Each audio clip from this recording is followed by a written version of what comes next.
नमस्कार दर्शकों, आप देख रहे हैं Punjab Kesari.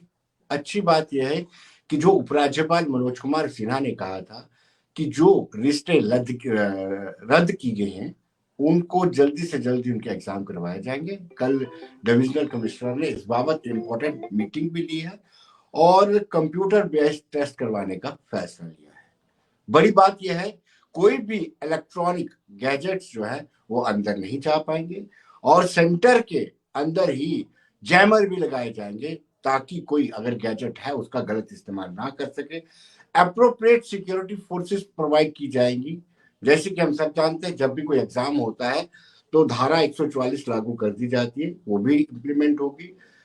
Regular power supply वहां पे रहेगी सेंटर्स में। और बड़ी बात है कि थर्ड पार्टी ऑडिट होगा कंप्यूटर सेंटर्स का, क्योंकि कंप्यूटर बेस्ड टेस्ट हो रहे हैं तो उसमें कहीं ना कहीं ये चीजें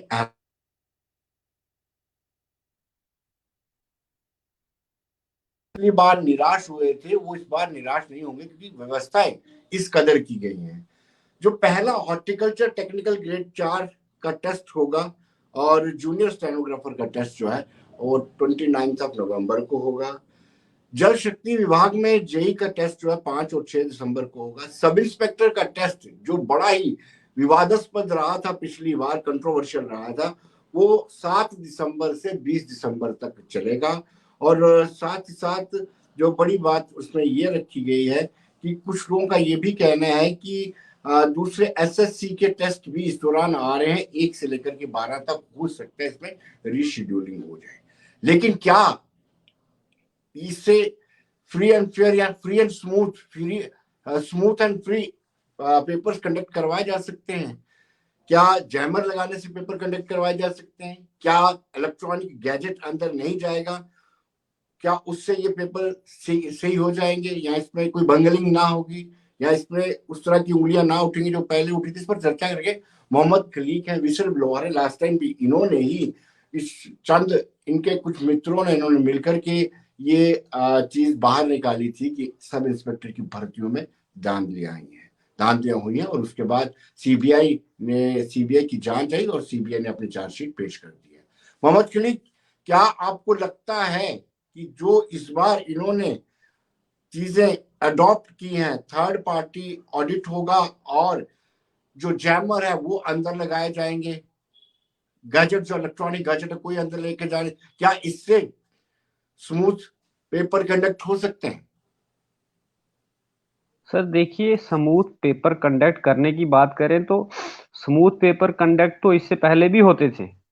जी सबसे बड़ी बात यह है कि अगर कोई चीज शक के घेरे में आई है, उसके बाद उसमें इनरेगुलरिटीज पाई गई, वो एक प्राइवेट एजेंसी थी, जी और उसके बावजूद आप दोबारा से एक प्राइवेट एजेंसी को लेके आते हैं जो ऑलरेडी पूरे रेस्ट ऑफ द इंडिया में ब्लैक लिस्टेड है। डिफरेंट कोर्ट्स ने उसको ब्लैक लिस्ट किया है, उसको कास्ट इम्पोज की है। उसके बावजूद अब आप थर्ड पार्टी ला रहे हो, वो भी चीटिंग में कहीं ना कहीं इन्वॉल्व है। तो अगर वो जी ऑडिट करेंगे, अर्नेस्ट वो एंड यंग थर्ड है पार्टी ये। ऑडिट करते।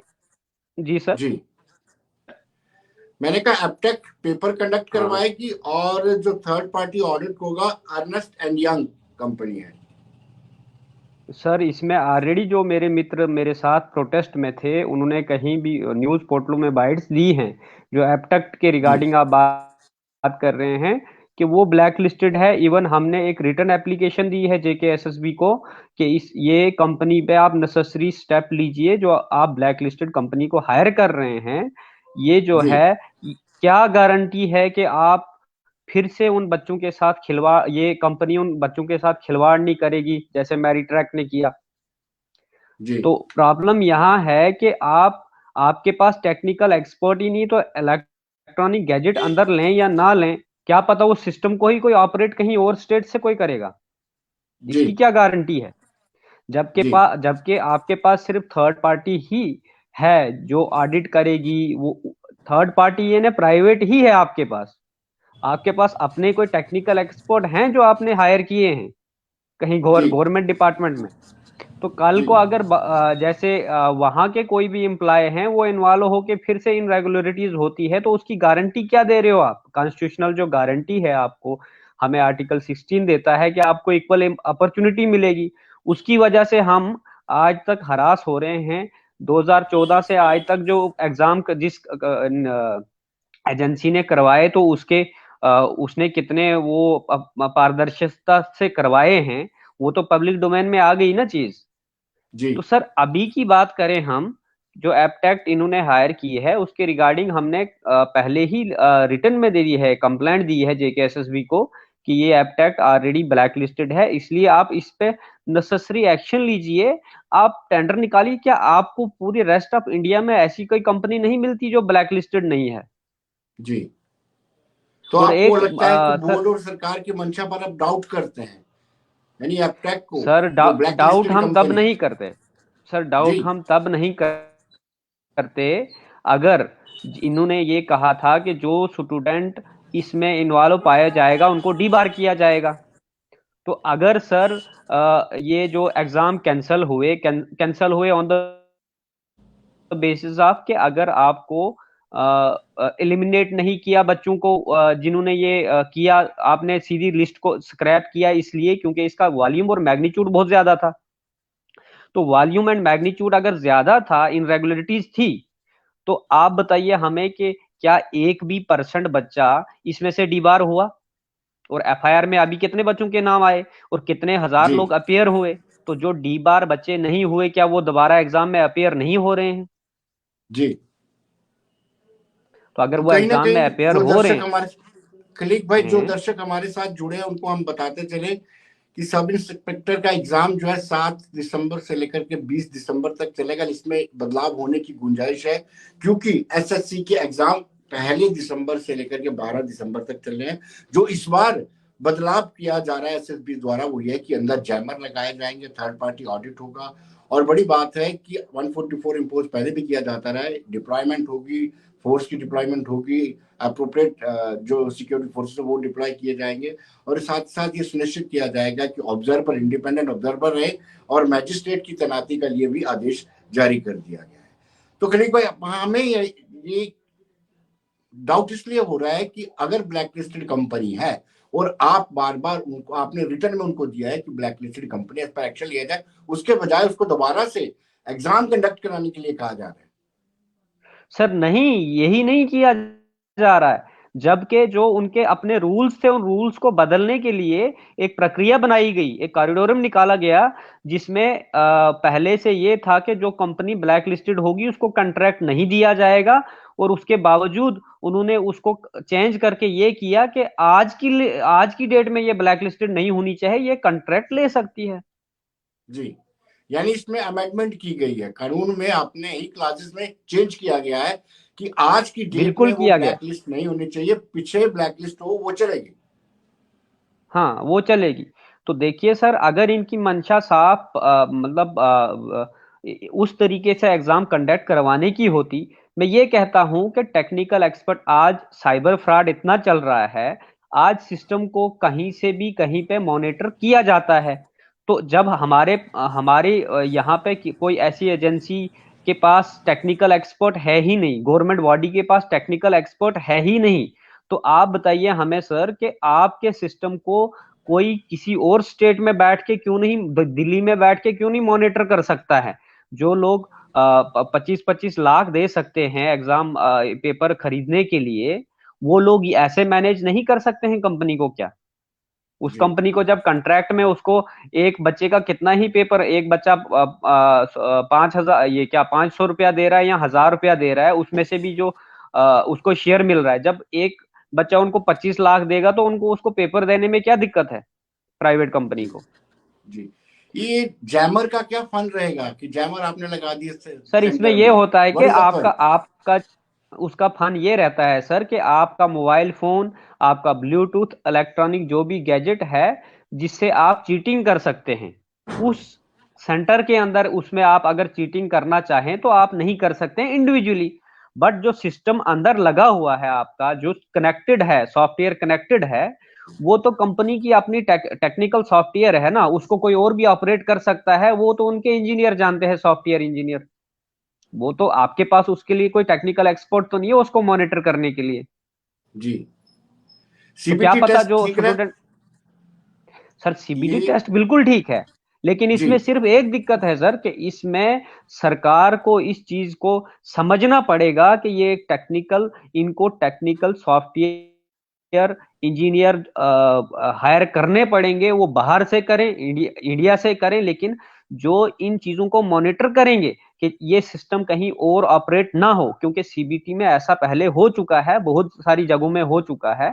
सीबीटी एग्जाम में इस तरह की चीटिंग होती है, आप इलेक्ट्रॉनिक गैजेट ना लें, दूसरी तीसरी चीज ना लें, लेकिन आपका सिस्टम, आप जम्मू कश्मीर में पेपर दे रहे हैं, आपका सिस्टम ऑपरेट दिल्ली में होगा, आपका system operate out of India भी हो सकता है।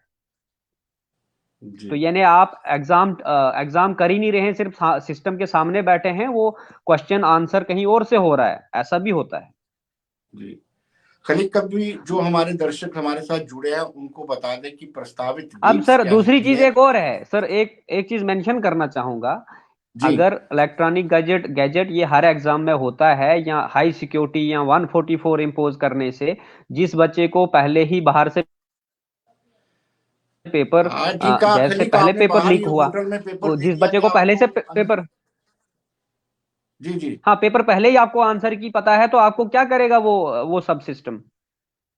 जी खलीक, तो जो इसलिए दर्शक कोई, हमारे साथ यूथ हमारे साथ जुड़ा है उनको फिर एक बार बता दो, जो टेंटेटिव डेट्स फाइनल किए हैं एसएसबी ने, वो ये है कि 29 नवंबर को हॉर्टिकल्चर टेक्निकल ग्रेड फोर्थ और जूनियर स्टेनोग्राफी की 29 नवंबर को टेस्ट होगा। जेई जल शक्ति विभाग में जेई पीएचई किया, जो 5 और 6 दिसंबर को होगा। सब इंस्पेक्टर जो सबसे बड़ा कंट्रोवर्शियल रहा है एग्जाम, वो 7 से 20 दिसंबर तक प्रस्तावित है। ये टेंटेटिव डेट्स तुमको बता रहा हूँ क्योंकि उसमें एसएससी जी के जी एग्जाम भी हैं जो 1 से 12 दिसंबर तक चलेंगे। बड़ी बात यह है कि इस बार सेंटर्स में जैमर्स लगाए जाएंगे। जैमर्स के अलावा थर्ड पार्टी से ऑडिट करवाया जाएगा। ऑब्जर्वर इंडिपेंडेंट होंगे। इलेक्ट्रॉनिक गैजेट्स को अंदर नहीं जाने दिया जाएगा और ऑब्जर्वर और मैजिस्ट्रेट तैनात करने के लिए डिप्टी कमिश्नर्स को हिदायतें जारी कर दी हैं। भाई, हम आपसे ये जानना चाहेंगे कि थर्ड पार्टी ऑडिट करवाने से क्या फायदा होगा। मैं वही कह रहा हूँ सर, थर्ड पार्टी, ये ने थर्ड पार्टी इन्होंने किसी को हायर किया तो वो भी एक प्राइवेट एजेंसी है ना, वो भी एक प्राइवेट जी एजेंसी है। वो ऑडिट करके कुछ भी देंगे, जब हमारे पास टेक्निकल एक्सपर्ट ही नहीं है उसको मॉनिटर करने के लिए, तो वो क्या मॉनिटर करेंगे सर। जी थर्ड पार्टी लेकिन जो आप अगर हमने, अगर थर्ड पार्टी जी ने गलत रिपोर्ट दे दी, मैनिपुलेट करके दे दी, तो उसको आगे हमारे पास कौन सा है जो क्रॉस चेक करेगा। जी यानी हमारे पास टेक्निकल एक्सपर्ट नहीं है। जो टेक्निकल एक्सपर्ट जो है एसएसबी के पास होने चाहिए, ताकि जो थर्ड पार्टी ऑडिट करेगा उस पर भी चेक रखा जाए और जो एग्जाम कंडक्ट करेगा, जिस कंप्यूटर सेंटर में एग्जाम होंगे, उन पर भी मॉनिटरिंग की जाए।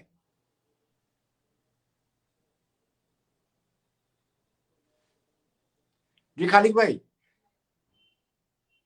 खालिक सर ये मैं ऐसा रहता है कि हर, जी जी जी जी, सर आपकी हाँ, मैं यही वॉइस पूछ रहा थोड़ा हूँ। इंटरप्शन है। मैं आपसे ये पूछ रहा था कि थर्ड पार्टी जी जो ऑडिट करेगी उसको मॉनिटर करने के लिए भी टेक्निकल एक्सपर्ट की जरूरत है। जिस कंप्यूटर सेंटर में एग्जाम कंडक्ट होंगे उनको भी मॉनिटर करने के लिए टेक्निकल एक्सपर्ट की जरूरत है। और जो पार्टी एग्जाम कंडक्ट कराएगी उसको मॉनिटर करने के लिए भी टेक्निकल एक्सपर्ट की जरूरत है, जो एसएसबी के पास नहीं है। नहीं है सर, जो एसएसबी के पास यानी नहीं ये है, जो जो इनको थर्ड पार्टी प्राइवेट ही हायर करना पड़ेगा कोई, जी तो वो ऑलरेडी ये कर चुके। जी जी जी जी यानी अभी भी आपको लेकिन गुंजाइश है कि इसमें कोई फ्ला है, गुंजाइश बनी हुई है कि सर कहीं ना कहीं धांधलियां हो सकती हैं। सर बिल्कुल, हम पहले ही ये कह रहे हैं कि आपने एपटेक को लाया क्यों, जो ब्लैक लिस्टेड ऑलरेडी है, जिसको कहीं स्टेटों ने ब्लैक लिस्ट किया है कि आप हमारा एग्जाम कंडक्ट नहीं करेंगे, इसलिए किया है क्योंकि वहां पे इनरेगुलरिटीज हुई है, इन्होंने पेपर लीक किया है इस कंपनी ने। जी हमने कितने उदाहरण दिए खलीक हैं, जजमेंटें, हमने कोर्ट की जजमेंटें जी इनको सेंड किए हैं, जी लेटर दिया है रिटर्न में। खालिद जी, आपका बहुत बहुत शुक्रिया। और दर्शक मेरे साथ बने रहे, उनको मैं बताता हूं कि क्या चेंज जो की गई है इस बार। उन्होंने एसएसबी ने कल ही डिविजनल कमिश्नर ने मीटिंग ली। एसएसबी के जो एग्जाम कंडक्ट करने के लिए एलजी मनोज कुमार सिन्हा ने कहा था कि दिसंबर में या नवंबर एंडिंग से लेकर दिसंबर में सारे एग्जाम वो कंडक्ट होने चाहिए जिनकी लिस्ट क्रैश हुई थी। और उसी के मुताबिक कल डिविजनल कमिश्नर रमेश कुमार ने इन सब की एसएसबी और बाकी अधिकारियों की मीटिंग ली और सभी एसएसबी और डीसी को वीसी में लिया हुआ था। और उसमें यह तय किया गया है कि जितने भी एग्जाम सेंटर हैं उनमें जैमर्स लगाए जाएंगे और थर्ड पार्टी से ऑडिटिंग करवाई जाएगी। ऑडिट जो है थर्ड पार्टी से होगा कंप्यूटर सेंटर का, और साथ ही साथ इलेक्ट्रॉनिक गैजेटेड जो है वो अंदर नहीं लिए जाएंगे, गैजेट्स अंदर यही लिए जाने दिए जाएंगे। और साथ ही जैमर जो मैंने पहले बताया जैमर लगाए जाएंगे। पहली 7 से लेकर के 20 दिसंबर तक सब इंस्पेक्टर के एग्जाम की बात की जा रही है। और 29 को हॉर्टिकल्चर टेक्निकल ग्रेड 4 और जूनियर स्टेनोग्राफर के होंगे और जेई के 5 और 6 दिसंबर को एग्जाम होंगे। तो कहीं ना कहीं कुछ चीजें एक्सपेडाइट हो रही हैं, जो डिमांड है यूथ की उसको फुलफिल किया जा रहा है, लेकिन कुछ ना कुछ डाउट हमेशा रहता है और वही डाउट दूर करने के लिए आज हमने चर्चा की। धन्यवाद।